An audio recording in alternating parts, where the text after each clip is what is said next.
Hey y'all, welcome to episode 40 of Art Pays Me. Today we have our first official repeat guest in Jordan Baraniecki. He was originally on episode 40. So this time he's giving us an update on how Corona has affected his practice, why it's similar to his residency that he did in Poland, and why his newest project is his most dangerous. He also recently got accepted into Emily Carr University in Vancouver, and he gets into why that's exciting despite the dire times we're living in, especially as an artist whose work really hinges on people gathering in a space like a gallery. I also before we get into the episode though, I like to talk about some of the stuff that I have coming up. So on Thursday, May 21st, I'll be working with the Creative Kick again. I'm participating in an open discussion that's hosted by them, and it'll be me and a bunch of other creatives talking about what we're doing or not doing during the pandemic, how we're coping. That's Thursday, May 21st from 7 p.m. to 9 p.m. Maybe your creative output has come to a standstill. Maybe you're creating more than ever. Maybe you're in a constant flux like me. Regardless of where you stand, there's power in knowing you're not alone. And the rest of the panelists that are going to be sharing their stories with you will be Brittany Pickram, Allison Knott, Denise Allison, and Sunil Sarwal. To register, visit thecreativekick.ca.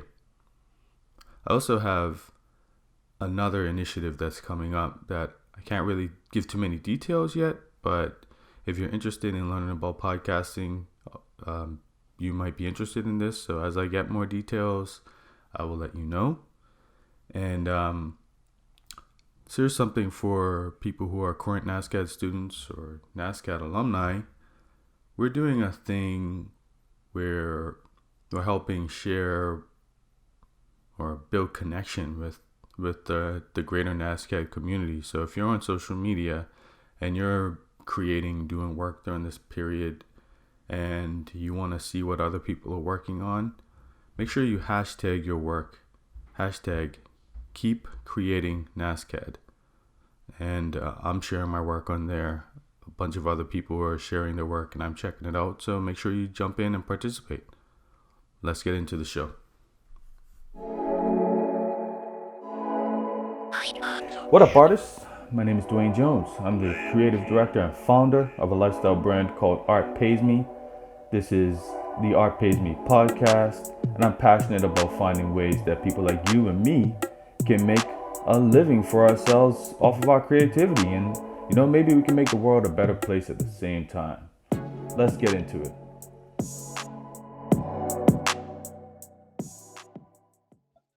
Jordan, welcome back to Art Pays Me. You're my first official repeat guest. Oh, fantastic.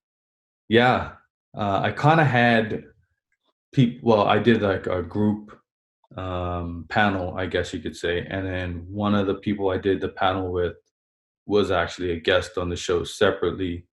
And I have someone who I'd also like to interview who was on that panel too. So, but yeah, you're the first person that's just an official repeat guest. So, welcome back. And for the people who missed your last episode, what do you do? Yeah, for sure. So I'm a artist in Saskatoon, Saskatchewan, which will be changing very quickly because I did get accepted to Emily Carr University in Vancouver.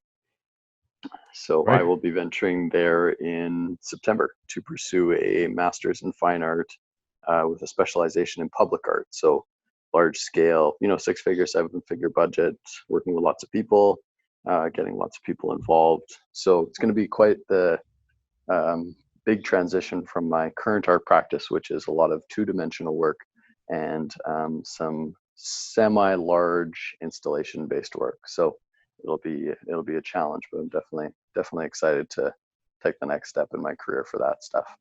Well, congratulations for the acceptance, actually, Thank you. and public art. So, with all of this craziness happening with COVID-19, like, what does that do for you in your thinking process? Absolutely. So what does that entail? I mean, I've been asking myself that question every other day. And so the way that I'm kind of thinking about it is I'm anticipating the inevitable regulations that are going to be put in place for the art world in terms of experiencing art. So there are some different cities that are already reopening their galleries, but they're on very strict guidelines for people ordering tickets online, people only being allowed into gallery spaces for certain amounts of time. So what I have to kind of think of for my practice in the future is firstly, how long that might affect my practice, but how I'm going to be able to make projects that people can engage in authentically and still have thought-provoking and profound experiences, but with these kind of guidelines in place. And so, I know a little bit of what these guidelines might be, but we don't know the extent or the severity of what it's going to, how it's going to affect the way that people experience art right now. Mm, right. Wow. So these are like a lot of big questions that I guess everyone's asking, but as a particular someone who's dealing specifically with the public in your practice, that's crazy. It is, Um, yeah. yeah. How like has anything um terms of the work you're doing now, has that changed in any way, or the way you might choose to present it changed, or are you kind of waiting to get into school and start really asking those bigger questions? Yeah, well, it's a bit of both, right? So, I mean, the fantastic thing about being in school is that, I'll be working with future colleagues for the next 2 years that they all come from different backgrounds. They'll all have different kinds of ideas of ways that we're all going to tackle this together.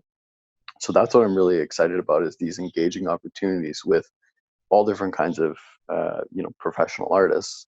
And then the stuff that I'm kind of asking myself right now is like, what can I do right now in the situation that I'm in to create something thought provoking, or to at least just be ready to put a project forward once I get to Vancouver. So the one kind of project that I'm thinking of at the moment is a lot of those inverted drawing details that I've taken of my abstract drawings, but I'm creating them to animate them, and then I'm looking into different technologies to do projection mapping. So what that means is that if I have a space kind of in the dark around a city, I can create some kind of immersive space that people can walk around or walk through or walk into. But at least if everybody is safely participating, they can enjoy the experience, but they can be a safe enough distance away from each other to actually be within some kind of immersive space. So, those ideas are at the developmental stage, but once there's a little bit more of a concrete idea of what's going to happen with art submissions or festival projects, that's those are the next steps to take. Is like how do I actually create that project? Right. Cool. Like, so one thing we didn't actually touch on in the last interview, have you ever, or is this something that you're kind of thinking as a long-term play, say working with a brand or something like that, where it's not necessarily your artwork, maybe they have stuff that they want to project or a story they want to tell, but they're relying on your expertise and how to activate a location. Is that something that you're interested into? It's a definite possibility. So I mean, there's you just never know what opportunities will come your way, and so if there's something that somebody pitches to you, there are you know there is that definite possibility, and I mean I'm open to it. It'll just Mhm. have to be kind of almost like a case by case basis. So it'll have to be something that resonates with me as Mhm. an artist myself, Yeah. and then to be like, okay, I can help you, and I can do a good job with it. Right. So yeah, you just I think with being a kind of a like a fine artist, like contemporary fine artist. If there's anything that's a little bit more commercial based, you just have to kind of do case by case and see if it really um, works in the direction that you're wanting to take in the future. Right.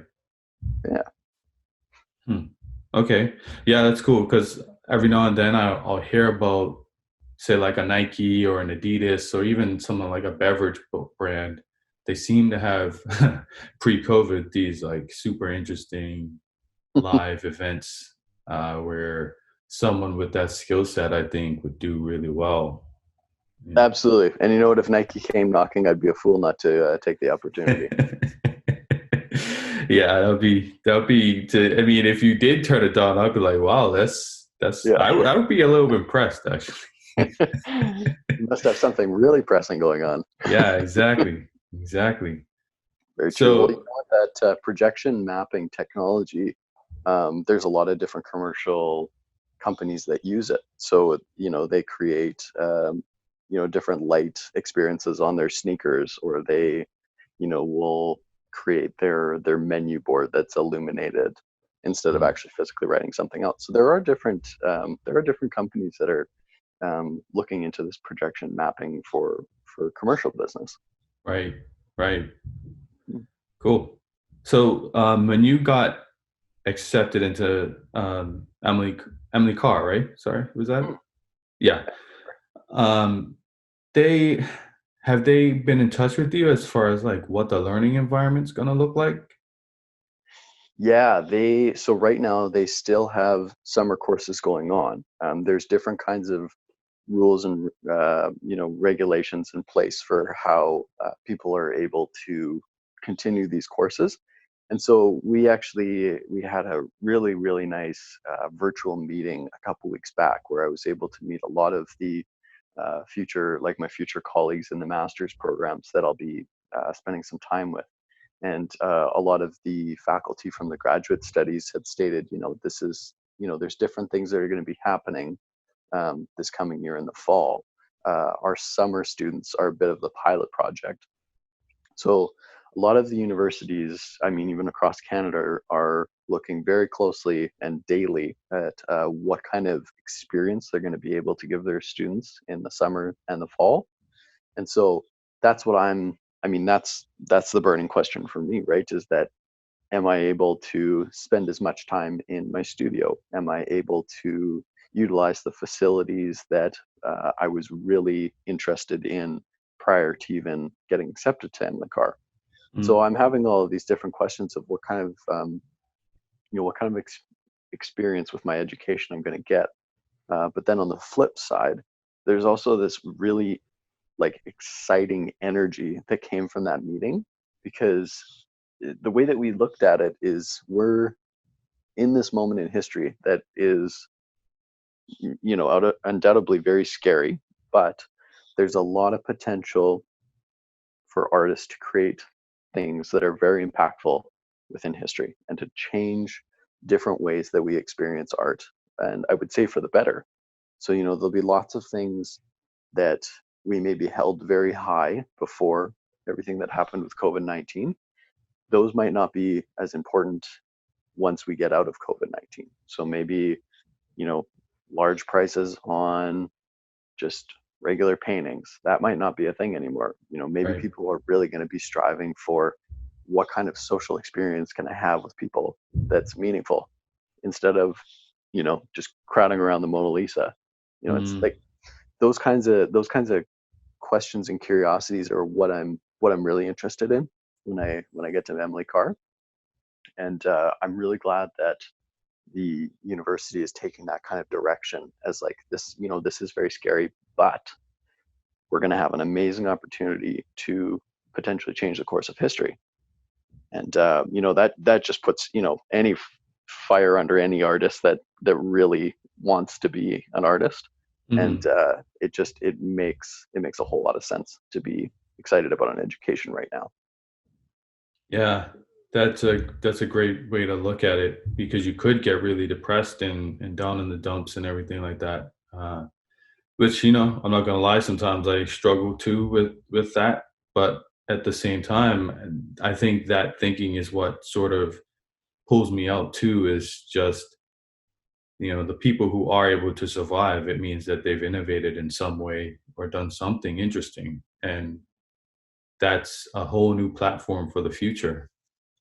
You're right, and that's the beauty of being an artist, is that we're adaptable. We have the creative skills to look at these situations. And I mean, this one's very foreign. It's like none of us in our generation have experienced this before. So I mean, there is a lot of unknowns, but there is this ability to be, to take apart what components this, pandemic is dealing with. And if it's, it's about everybody needing to isolate. So if we just decide, okay, everybody's isolating and everybody's going to want to socialize pretty soon. So how are we able to do that safely, and what kind of projects are going to be impactful for it? It's almost like it's like an equation, really, where you just kind of, you can take apart these different components and just see what you can add to it, so that it is, so that you aren't down in the dumps about it, because that Yeah. definitely happens. And I've seen it too, like even just on Instagram or Facebook, or talking to different artists. They're like, my livelihood is at stake, my art, I don't know if it's going to mean anything after this, or what am I going to, how am I going to change, how am I going to adapt? And they're very big questions, and there are lots of question marks. So I think the most beneficial thing that we can all do right now is to brainstorm and to talk to each other and to figure out these, you know potential ways that we can come out of this and be very fruitful. Yeah. Yeah, this is true. hmm it's tough though, I'm telling you. I've had my low days as well. Yeah. Yeah, it's like, uh, the beauty is, I guess, with time, as people have gotten used to this new life, of whatever it is we're existing in, at least for me, it's when I started to really be reminded of why art is important. Because in the beginning, it was just like getting to the doctor, getting fed, getting supplies, and all that kind of stuff. But now it's like you see how art makes people feel better. It makes people deal. It helps people communicate ideas and come together, deal with being apart, like all of those kind of things. So Of course.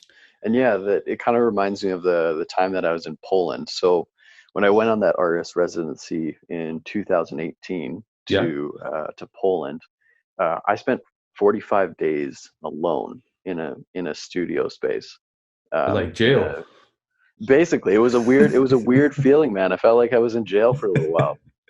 And if it, so, I mean, on the negative days, I'm like, oh my gosh, I'm stuck in here. I don't know if I'm going to be able to get out and be the same person. But then on the positive days, you're like, holy smokes, I've got uninterrupted time to think clearly, if I can get into that state of mind. Because it is, if you let your mind wander on the pessimistic side of what's happening right now, and there is every reason to,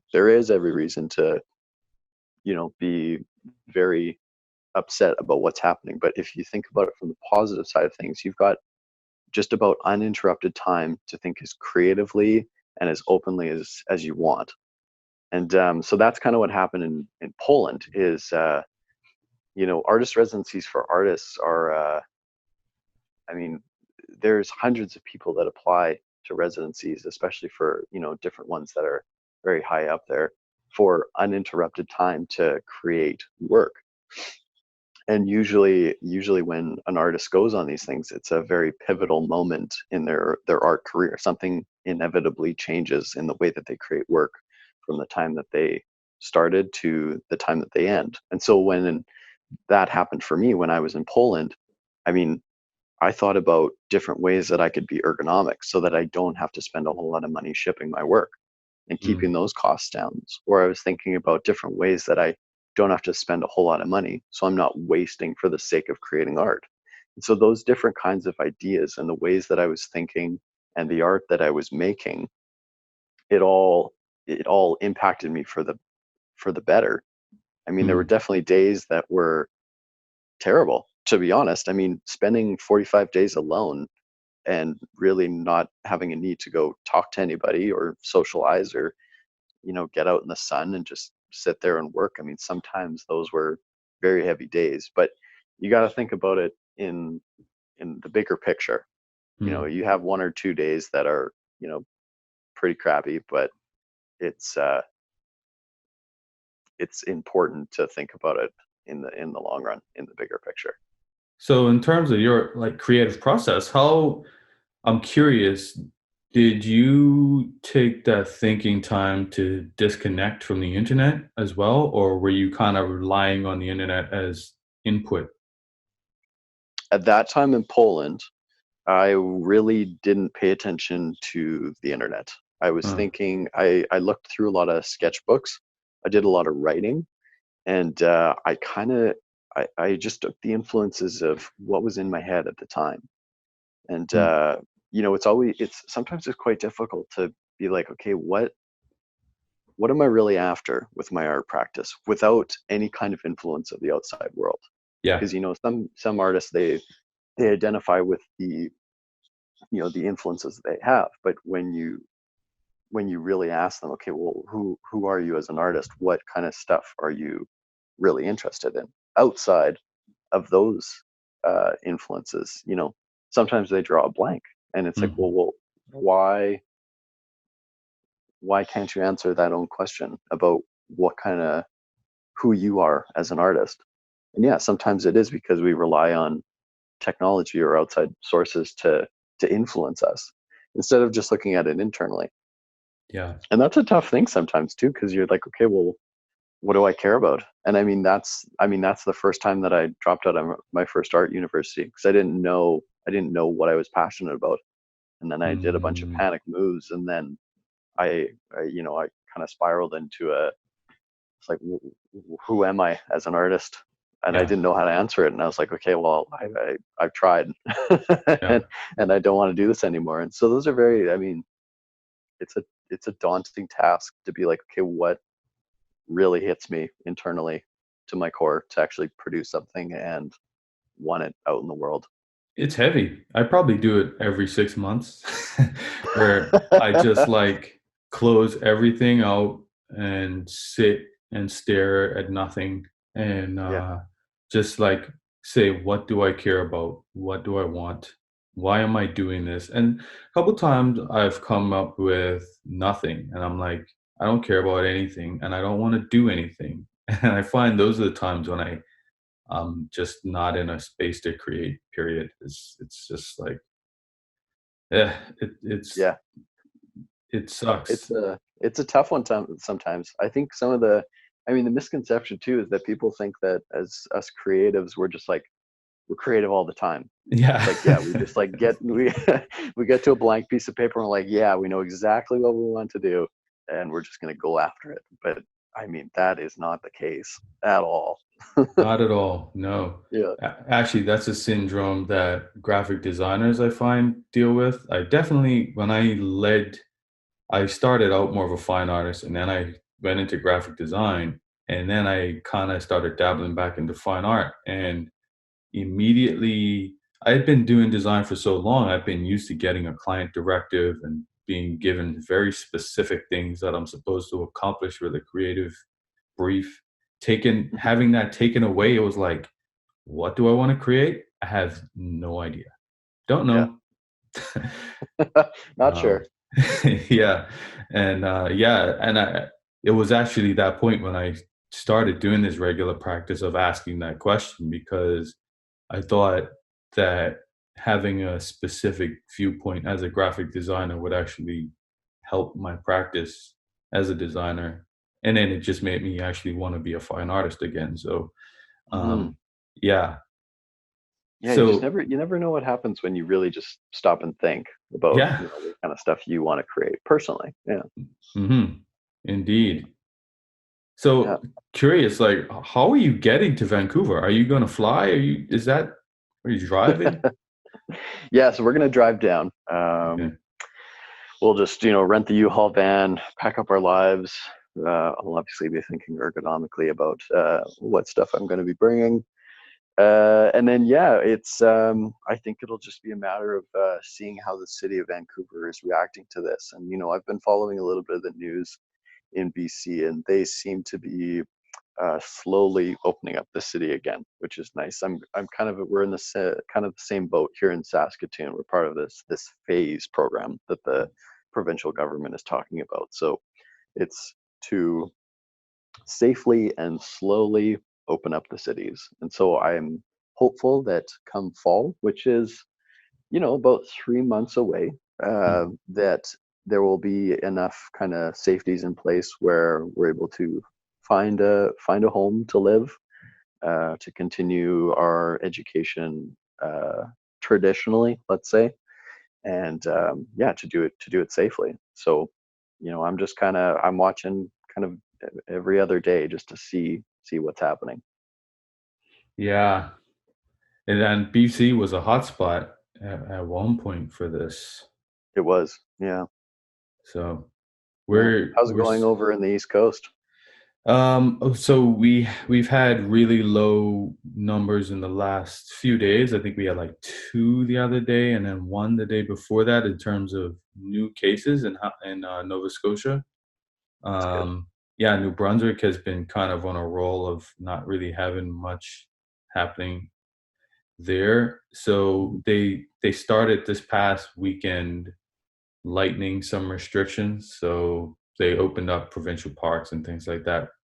Uh, Playgrounds are still closed, but and now they're talking about opening up daycares, but schools are still closed.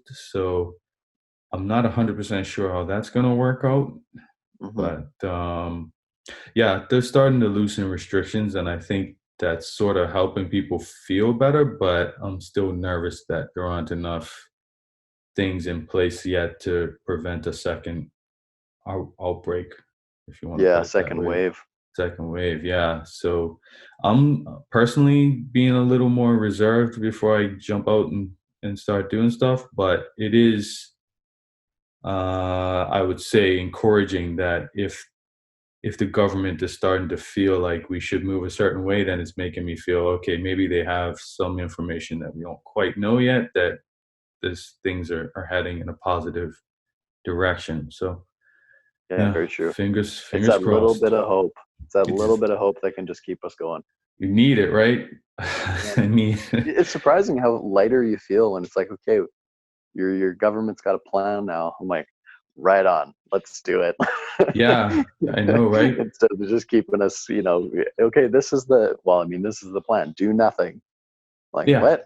Okay, right. that's the plan?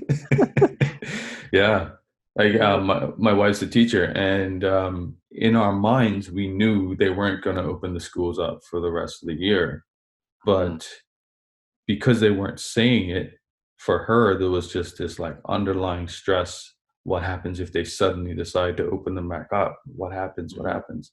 And when she finally got the official word, now she's been able to relax a little bit more. So there's just something about having a specific direction. Mhm. Yeah, Yeah, it's that known and the unknown. yeah, Absolutely. yeah. So there was something else I wanted to ask you.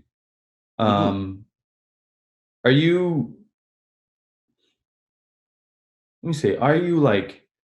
Well, you kind of did say you were excited for like what this thing could bring, but like, what happens if, say, a year from now we're still completely locked down? What impact do you think that might have on things?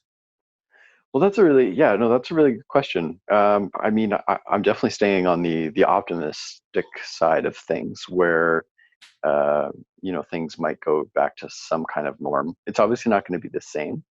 I listened to a really good podcast with a gentleman named Jerry Salt. He's a New York art critic, and he was on this podcast called Talk Art, and he was Oh, I talking love his about. work actually. Oh yeah, it's great. It is absolutely great. And they went on this big conversation about when the SARS epidemic happened, and then what was happening in London afterwards. Like there was almost this kind of it was like this new energy to just get artists thinking about the most important things to present, and then, like, it just kind of surged all of London to kind of get that going. And so the way that I'm kind of thinking about it is that there's going to be the same kind of surge when things are like just about back to normal. And Mm, I even felt it when there was the phase plan for the provincial government that came out in Saskatchewan. It's like okay, there's that sort of interesting excitement, and I felt myself getting that. Like I sat at my computer, I started thinking about things to apply for, or the ways that I was going to change up my art practice from a really good perspective. And so, on the other hand, because there is still the unknown of how our daily life is going to look like for the next couple of years here. And so the way that I'm looking at my education right now is, even if I don't apply to any kind of art submissions and stuff like that, I have, again, all of this uninterrupted time to just work in my Mm. studio. And then the fantastic thing about being in Vancouver and being at Emily Carr University is that now I get to be with all of these international artists alongside me, with great minds that are able to, we're able to bounce ideas off each other and just think about the ways that, like, we can really create some impactful projects for everyone. So Mm. those are the kind of things that are keeping me going, is that even if I'm not applying for things, even if I fell off the radar as a blip, Jordan Baraniecki hasn't been doing anything for a year, but he's been cooking up some really good projects this past year that he's very excited to present to everybody else.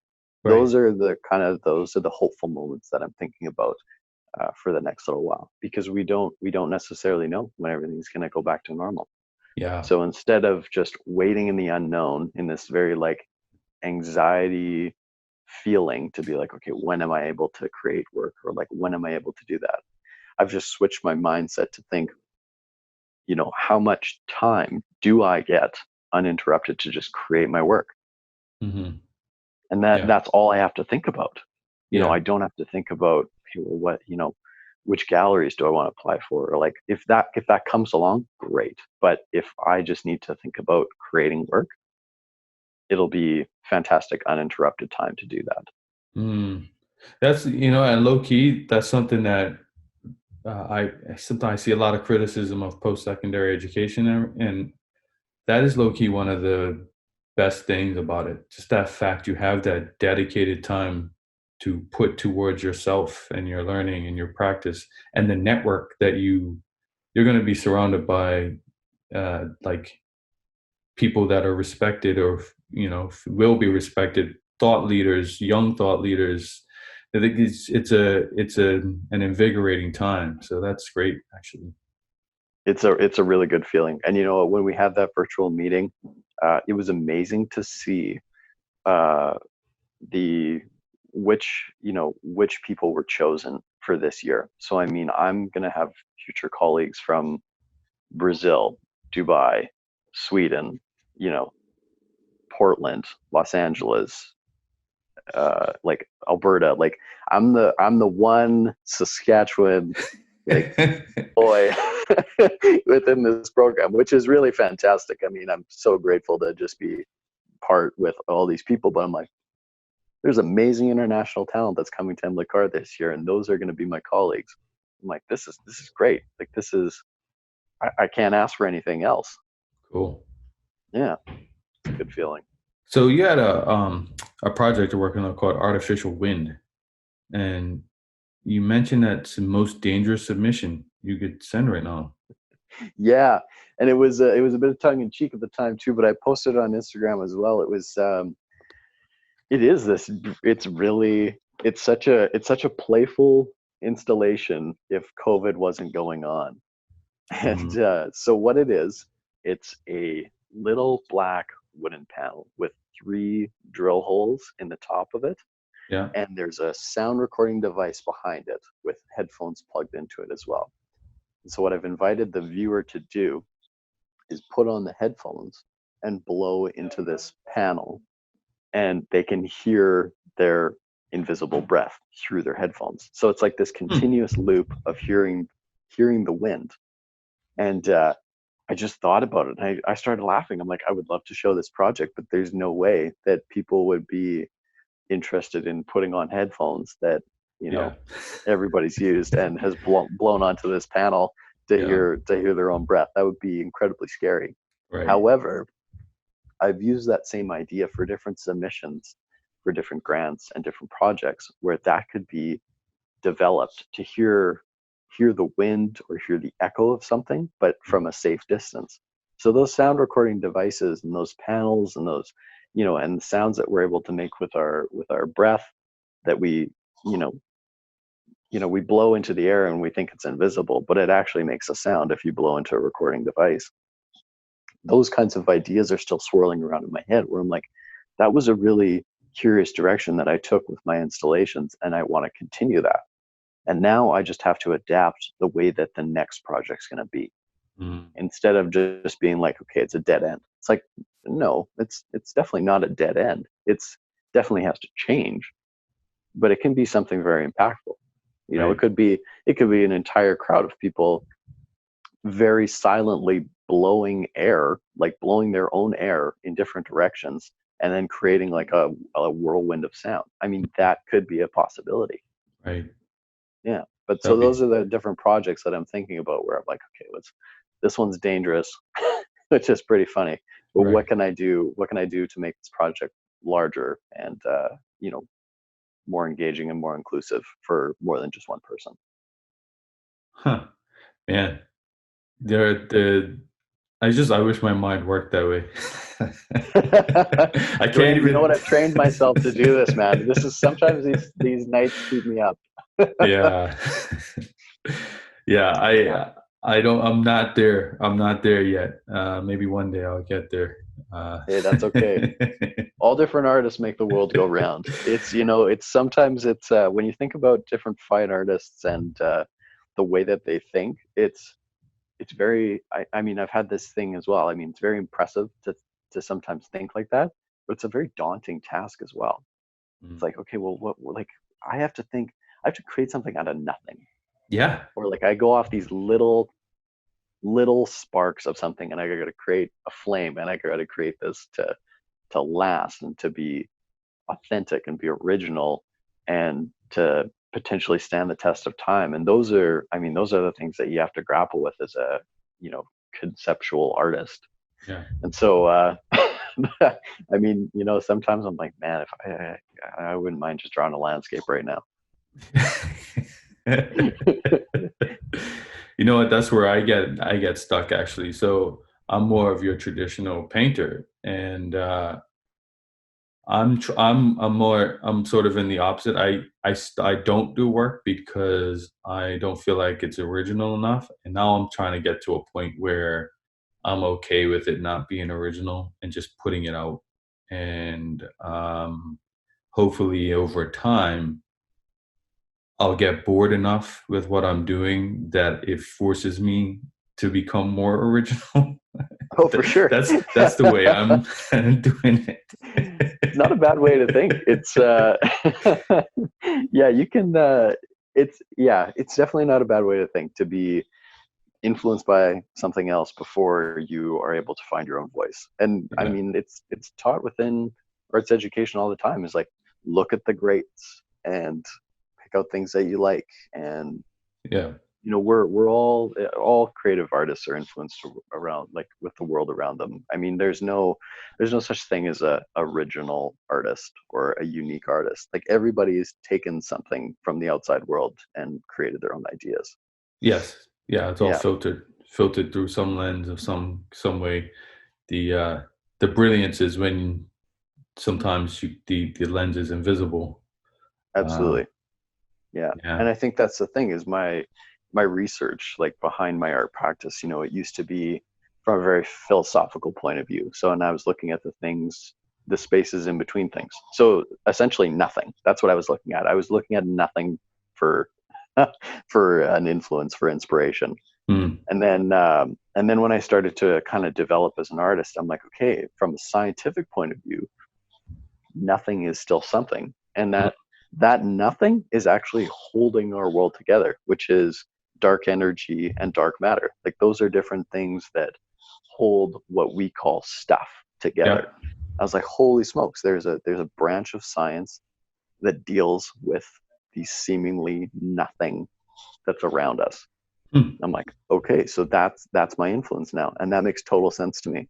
Wow. So it's really nice that that's the next step that I'm going to be taking within my arts education, is trying to incorporate science with art in a way that we're able to see or to experience what we seemingly think as nothing.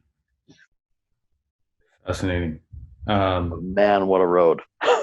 Yeah, I've been having some of those conversations actually recently with folks at NSCAD actually. So too, Nice. so, yeah, interesting things I think coming out of combining these ways of thinking. Absolutely. And I always rave about NSCAD to my friends too, and even my even people that I used to go to school with, and we just talk about how open and engaging and exciting that university is, and what Mm-hmm. kind of stuff is coming out of it. And yeah, like I mean, I've been to 3 different universities, and yeah, there was something about NSCAD that just really allowed people to think like very engaged and very freely, and critically as well. Like we definitely bounced ideas back and forth between each other. Well, at least I did, and I criticized for them. So, Mm-hmm. and that's not a bad thing. That either strengthens my opinion on the stuff that I'm doing, or it allows me to change the course so Yep. that it becomes more relatable or understandable to a larger group of people. Yeah. Absolutely. Absolutely. Yeah, and So I'm excited to see what happens with the universities here in Canada. I think we have a yeah, really unique and an interesting opportunity to to really educate the next wave of prolific artists.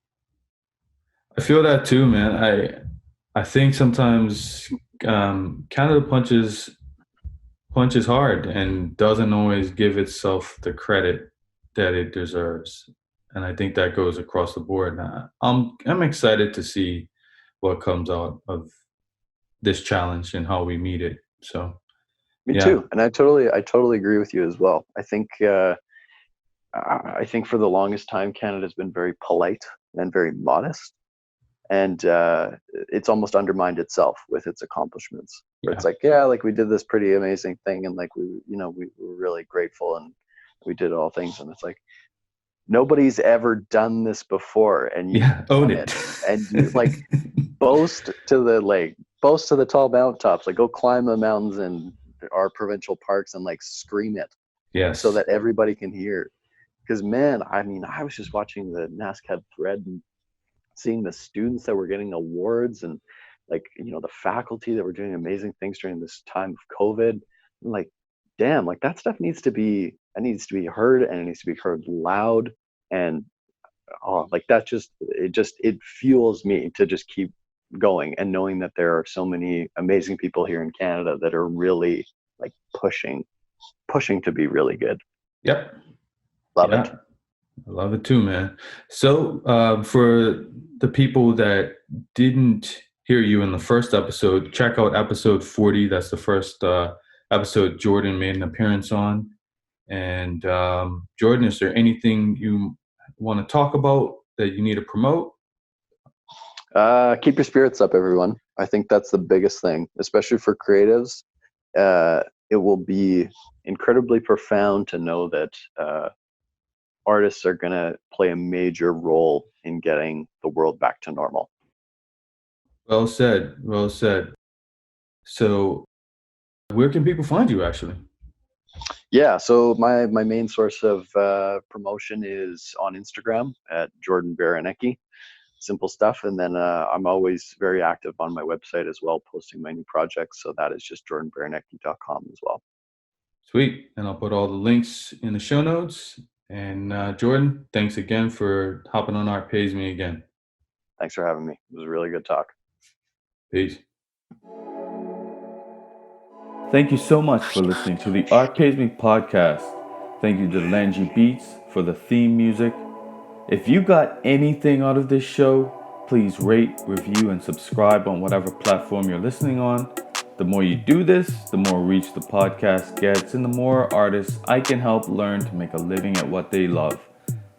If you want to know more about what I do, hit me up at artpaysme.com or at artpaysme on Instagram, Twitter, Facebook, and Pinterest. See y'all next time.